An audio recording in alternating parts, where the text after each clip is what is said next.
शिव पुराण में वर्णित कथा। एक बार मुनिश्रेष्ठ नारद ऋषि घूमते हुए गिरिराज विंध्य पर पहुंच गए। विंध्य ने बड़े आदर सम्मान के साथ उनकी विधिवत पूजा की। मैं सर्वगुण संपन्न हूँ, मेरे पास हर प्रकार की संपदा है, किसी वस्तु की कमी नहीं है। इस प्रकार के भाव को मन में लिए विंध्याचल नारद जी के समक्ष खड़ा हो गया। अहंकार नाशक श्री नारद जी विंध्याचल की अभिमान से भरी बातें सुनकर लंबी सांस खींचते हुए चुपचाप खड़े रहे। उसके बाद विंध्य पर्वत ने पूछा, आपको मेरे पास कौन सी कमी दिखाई दी? आपने किस कमी को देखकर लंबी सांस खींची?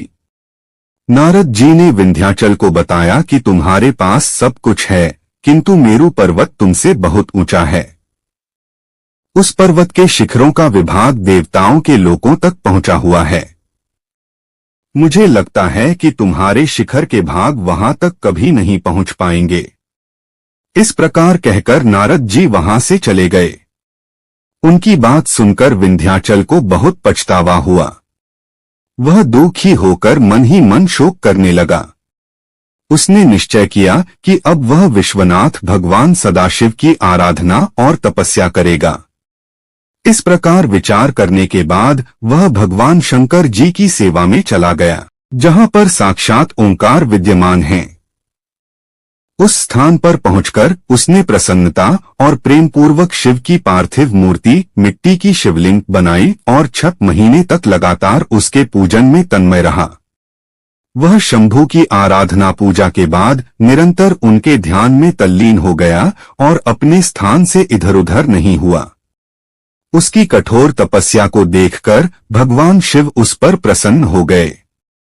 उन्होंने विंध्याचल को अपना दिव्य स्वरूप प्रकट कर दिखाया, जिसका दर्शन बड़े बड़े योगियों के लिए भी अत्यंत दुर्लभ होता है।